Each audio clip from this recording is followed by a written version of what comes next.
Nah, ini juga jadi pertanyaan yang menarik. Mungkin saya ke Pak Rio dulu. Ini terkait dengan untuk pertanyaannya. Nah, Bapak kan mungkin di masa COVID ini Pak sempat merasakan bahwa ada fase di rumahnya ini Pak agak lama kayak gitu. Nah, untuk menjaga kondisi biar tadi Dokter Eko kan juga bilang kalau semakin di rumah saja bisa potensi untuk struktur tulangnya ada. Nah, mungkin Pak Rio bisa ngasih masukan juga atau berbagi ke sahabat mandiri aktivitas apa aja Pak yang bisa membantu di rumah.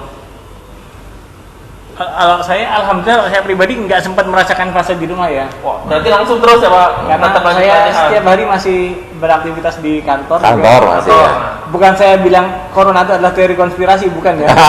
Saya bukan penganut paham itu, cuman kalau saya pribadi sih, kalau dibandingkan stroke, corona itu anak TK, stroke itu sudah kuliah. Jadi kalau sudah kena stroke kenapa harus takut sama corona? Kalau saya sih seperti itu. Jadi corona lebih serem daripada stroke sih. Jadi saya lebih baik memfokuskan diri untuk memulihkan stroke daripada ngurusin dengan corona. Tapi bukan dari saya menyepelekan corona. Saya tadi pasti pakai masker kan, makanya jadi saya tetap mengikuti dengan protokol corona. Bukan dari saya mengatakan corona konspirasi. Jadi saya tetap pakai masker. Jadi tapi masalahnya adalah saya masih ingin memulihkan stroke daripada saya terlalu khawatir dengan corona, karena saya tiap hari masih ngantor Pak. Jadi saya bukan kaum rebahan yang di rumah terus jadinya. Saya bukan penganut kaum rebahan, tapi saya tiap hari tetap beraktivitas di kantor. Alhamdulillah saya punya kantor yang bisa menerima orang dengan disabilitas ya. Dengan di tengah stroke saya masih boleh bekerja rutin.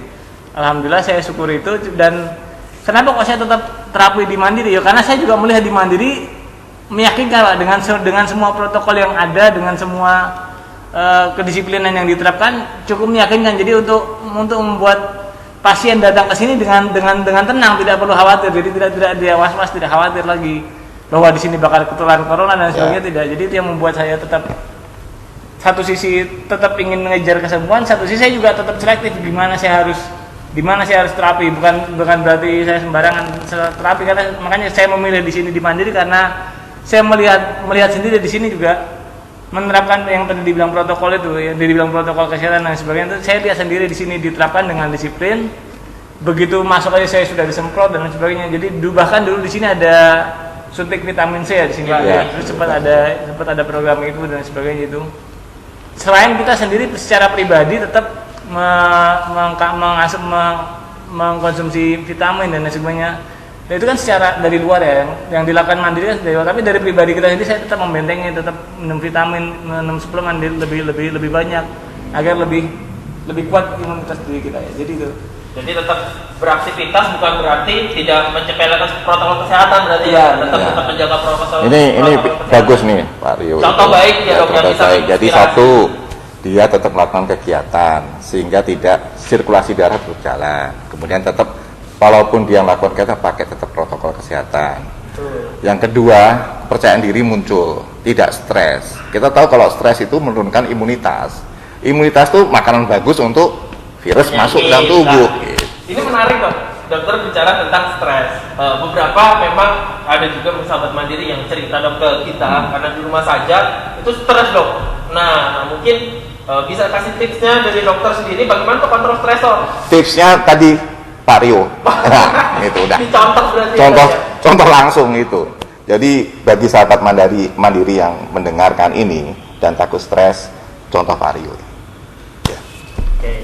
Jadi memang harus tetap menjaga protokol kesehatan. Ya.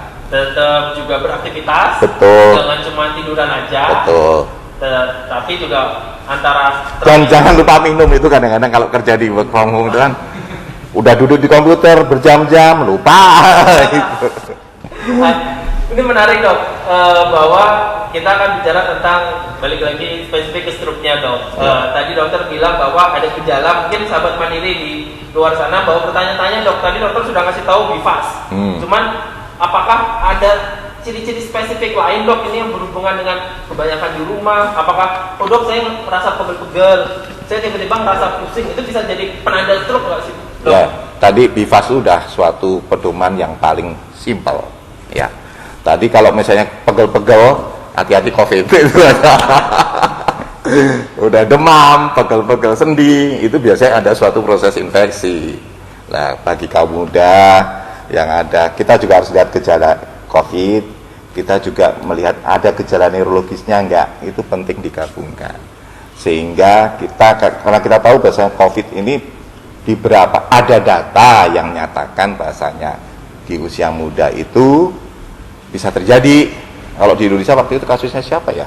Fabian apa yang umur 16 tahun 2 bulan kemudian dia meninggal, itu ada. Jadi dia gejalanya cuma kesemutan aja. Dia orang tanpa gejala tadinya. Cuma kesemutan masuk sampai ditanya penyakitnya apa, tak taunya dicek swabnya positif. Nah, baru dilakukan suatu tindakan-tindakan. Memang penting cepat sekali untuk mengetahui gejala itu. Ya, dikatakan kalau dari penelitian-penelitian itu, kapan terjadinya suatu penggumpalan darah? Biasanya setelah 10 hari pasca infeksi COVID. Nah, 10 hari pasca infeksi lebih COVID. dari 10 hari lah, Lebih dari istilahnya 10 hari. seperti itu. Itu proses yang terjadi, istilahnya di lapisan dinding pembuluh darah paling dalam namanya endotel, mengalami suatu proses inflamasi, sehingga gumpalan darah numpul di situ, jadinya trombus, bekuan darah, pembuluh darahnya makin sempit. Di satu pihak selain ada bekuan darah itu, ada ya pembekuan darah dan ada suatu proses trombus kesempit, terjadi suatu keadaan stroke. Jadi memang harus ada, kita juga harus tahu ya dok ya perbedaan ciri infeksi COVID sama gejala neurologis stroke ya dok. Ya. Karena kemungkinan bisa bebarengan ini dok, bisa Bebarengan. bebarengan yang tadinya COVID tanpa disadari bisa bebarengan. Nah, kan ada hubungannya juga mungkin dengan makanan ini dok. Nah mungkin sedikit sini saya mau memberikan juga bahwa salah satu di acara dalam, kalau mungkin sahabat mandiri bingung ini mau makanan apa yang sehat.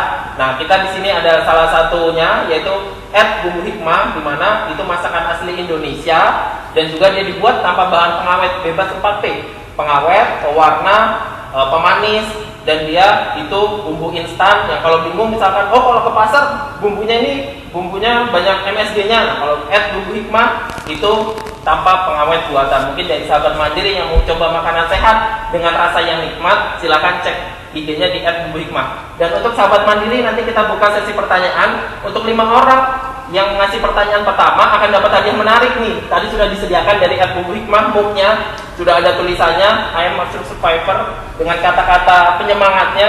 Jadi silahkan 5 orang pertama yang bertanya atau komen di acara ngobrol kita akan dapat mug merchandise dari Bumbu Hikmah. Dan 1 orang yang beruntung nanti bisa dapat voucher diskon terapi dan juga voucher 100.000 untuk pembelian Bumbu Hikmah. Jadi bisa stay tune di IG-nya @mandiri_center dan juga @Bumbu Hikmah.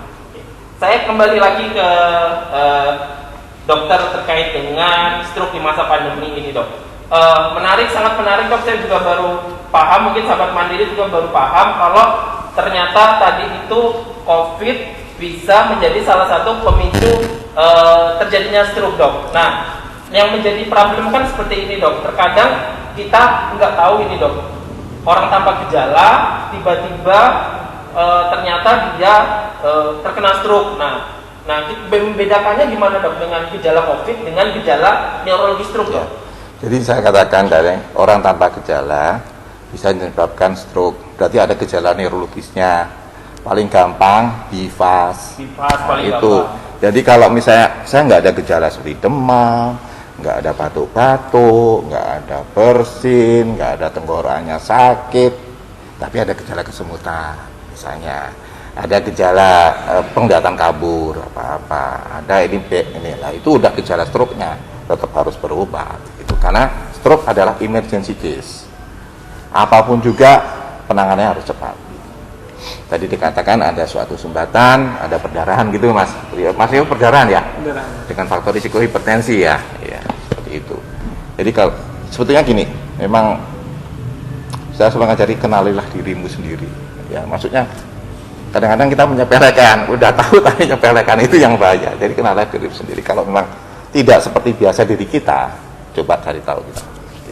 Jadi harus kenali diri sendiri ya dok ya. Iya. Bagaimana kita, gimana pun juga yang menjaga tubuh kita paling awal ada diri sendiri. Betul. Seperti itu.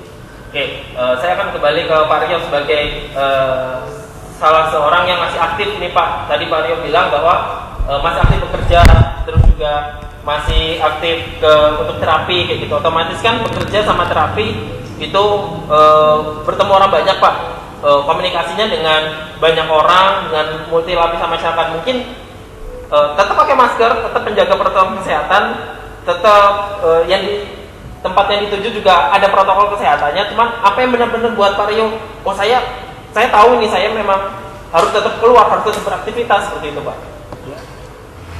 Jadi karakteristik orang stroke ya itu pasti malas gerak Pak, karena gerak salah dan sebagainya. Cuman saya punya moto seperti ini Pak, salah coba lagi, kalau gagal ulangin, karena kalau berhenti berarti selesai. Saya punya moto seperti itu, salah coba lagi, kalau gagal ulangin, jangan berhenti, karena kalau berhenti itu berarti selesai. Jadi kenapa kok saya tidak patah semangat dalam latihan, karena moto saya ketika saya stroke, saya harus bikin moto buat menyemangati diri saya sendiri ketika saya stroke. Apa ya penyemangat? Nah, saya akhirnya menemukan 3 kata itu untuk menyemangati diri saya sendiri. Karena kalau orang stroke tuh mau jalan pasti salah, mau gerak gimana pasti salah geraknya. Akhirnya yang muncul namanya kompensasi dan sebagainya. Jadi pasti salah. Jadi ulangi saya bilang. Terus kalau nggak bisa gagal, coba lagi saya bilang. Coba terus. Alhamdulillah di masa pandemi ini, di Mandiri ini punya program rehabilitasi stroke yang sangat menarik, yaitu saya diarahkan untuk belajar sepeda Pak. Iya. Saya diarahkan untuk belajar sepeda, dan itu pertama itu jelas-jelas pasti orang sepedaan tidak ada yang berdekatan, jadi pasti dijamin pasti itu ada jaga jaraknya, dijamin. Tidak ada orang sepedaan berdampingan, tidak ada, insya Allah tidak ada. Sepeda tandem pun ada jaraknya. Jadi Mandiri punya sebuah metode rehabilitasi yang menarik untuk di masa pandemi ini. Saya diajari untuk rehabilitasi dengan sepeda, dan itu cukup efektif, cukup efisien, dan cukup produktif lah sebenarnya. Buat menambah percaya diri pasien, sangat bagus itu untuk diterapkan sebenarnya program dari Mandiri untuk rehabilitasi sepeda itu. Oke, jadi memang harus ada motonya ya Pak, penyemangat diri. Motonya Pak Rio buat moto Mandiri. Itu bagus loh itu motonya. Kalau apa tadi Pak? Kalau gagal, kalau salah, ulangi. Gagal coba lagi. Karena berhenti itu berarti selesai.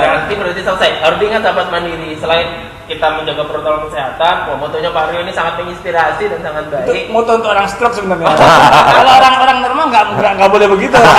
Salah terus ya berarti mati aja kalau orang normal ya. Kalau orang stroke pasti seperti itu. Orang stroke itu moto untuk orang stroke. Makanya ketika saya stroke, saya harus punya penyemangat buat diri saya. Apa sih yang simpel? Saya terus terang bukan orang senang baca buku tebal-tebal, makanya saya cari kata-kata yang praktis, yang bisa saya ingat. Saya suruh baca buku tebal, saya ketiduran di 2 halaman, 3 lembar pertama saya pasti ketiduran.